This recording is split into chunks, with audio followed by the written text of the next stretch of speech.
क्या होता है जब दो लोग जो एक दूसरे से बिल्कुल जुदा हों, उन्हें किस्मत एक साथ ले आए?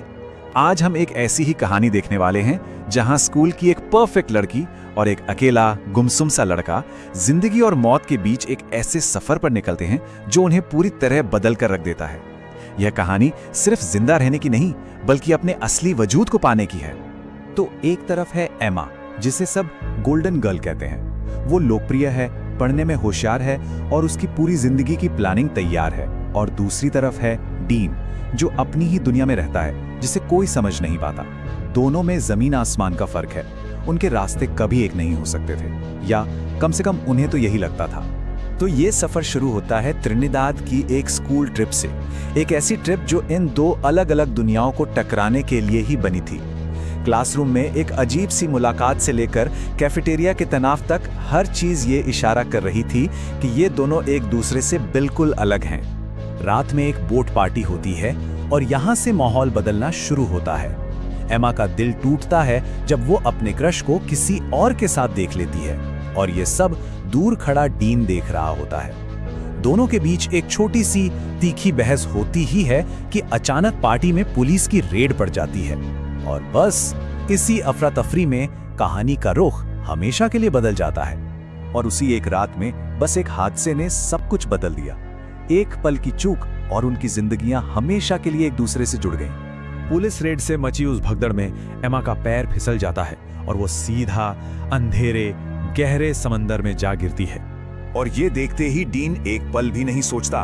वो उसी लड़की को बचाने के लिए अंधेरे पानी में छलांग लगा देता है, जिसे वो शायद दुनिया के सामने नापसंद करने का सिर्फ दिखावा करता था।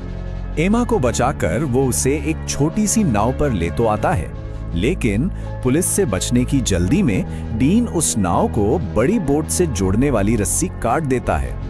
उन्हें क्या पता था कि एक छोटी सी मुसीबत से बचने का ये फैसला उन्हें जिंदगी की सबसे बड़ी चुनौती की तरफ धकेल रहा था। तभी अचानक एक भयानक तूफान आता है और उनकी छोटी सी नाव को खुले समंदर में बहुत बहुत दूर बहा ले जाता है। अब वो पूरी तरह से बेबस थे, अकेले और प्रकृति के रहमो करम पर। पूरी रात तूफानी लहरों से लड़ने के बाद सुबह उनकी आंख एक सुनसान द्वीप पर खुलती है। एक पल के लिए उन्हें राहत तो मिलती है, लेकिन ये राहत जल्द ही खौफ में बदल जाती है जब उन्हें एहसास होता है कि वो अब दुनिया से पूरी तरह कट चुके हैं। ये द्वीप अब उनकी जेल भी था और जिंदा रहने की इकलौती उम्मीद भी। इस सुनसान जगह पर उनकी पुरानी दुश्मनी, उनका वो स्टेटस किसी काम का नहीं था। जिंदा रहना था तो साथ मिलकर काम करना ही था। तो उन्होंने एक दूसरे पर भरोसा किया, सिर छिपाने के लिए झोपड़ी बनाई, पीने का साफ पानी ढूंढा और रेत पर बड़े बड़े अक्षरों में SOS लिखा, एक आखिरी उम्मीद के साथ कि शायद कोई उन्हें देख ले। वो द्वीप वो उनके लिए एक भट्टी की तरह बन गया था, एक ऐसी मुश्किल जगह जिसने उनके सारे दिखावे और घमंड को पिघला दिया और उन्हें अपनी उस अंदरूनी ताकत से मिलवाया जिसके बारे में वो खुद भी नहीं जानते थे। यहीं पर कुछ नया बनने वाला था। और फिर धीरे धीरे जिंदा रहने की ये लड़ाई एक दूसरे को समझने के सफर में बदल गई। मुश्किल हालात में बना ये रिश्ता किसी भी आम रिश्ते से कहीं ज्यादा गहरा और कहीं ज्यादा सच्चा था। एक दिन जब उन्हें एक इंसानी खोपड़ी मिलती है तो एमा बुरी तरह डर जाती है। तब डीन उसे यकीन दिलाता है, हम यहाँ से निकल जाएंगे जब तक हम एक दूसरे के साथ हैं। ये सिर्फ शब्द नहीं थे, ये एक वादा था। ये वो पल था जब उनके बीच भरोसे की पहली सबसे मजबूत नींव पड़ी। और इसी भरोसे के साथ उन्होंने अपनी आत्मा के दरवाजे एक दूसरे के लिए खोल दिए। डीन ने पहली बार किसी को अपनी माँ की मौत का दर्द बताया और एमा ने पहली बार उसके उस सख्त चेहरे के पीछे छिपे अकेलेपन और दुख को देखा।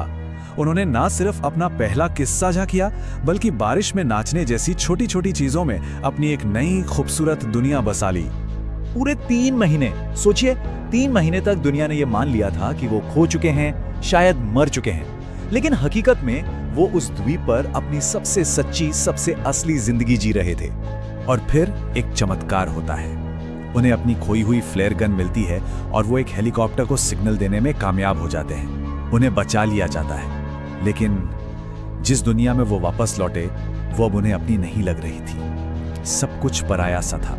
द्वीप पर उनकी जिंदगी सादी और गहरी थी। मकसद एक था, जिंदा रहना। रिश्ता सच्चा था, पर घर लौटते ही वो फिर से सामाजिक दबाव, अजीब सी खामोशी और अपनी अपनी अलग दुनियाओं के जाल में फंस गए। विडंबना देखिए, जिस आरामदायक दुनिया में लौटने के लिए उन्होंने मौत से जंग लड़ी, वही दुनिया अब उनके रिश्ते के लिए सबसे बड़ी रुकावट बन गई थी। परिवार की उम्मीदें, दोस्तों का दबाव और अपने इस बदले हुए रूप को दूसरों को समझा पाने की मुश्किल, सब उनके खिलाफ था। तो अब एमा और डीन के सामने सबसे बड़ी परीक्षा थी। क्या वो रिश्ता जो मुश्किलों की आग में तप कर बना था, इस असली दुनिया के दबाव को झेल पाएगा? क्या वो उन लोगों को चुनेंगे जो वो बन चुके थे? और कहानी के आखिर में प्रॉम की रात डीन बारिश में एमा का इंतजार करता है। ये कोई आम इंतजार नहीं था, ये उस द्वीप की याद थी, ये उस बारिश की याद थी जिसमें उन्होंने अपनी खुशियां ढूंढी थीं, ये उस अटूट रिश्ते की याद थी जो दुनिया की नजरों से दूर बना था। और ये कहानी हमें एक बहुत गहरे सवाल पर लाकर छोड़ देती है। क्या हो अगर खुद को सही मायने में पाने का एकमात्र तरीका रास्ता भटक जाना ही हो? शायद उनका खो जाना कोई हादसा था ही नहीं, बल्कि खुद को और एक दूसरे को ढूंढ निकालने का एक जरूरी और खूब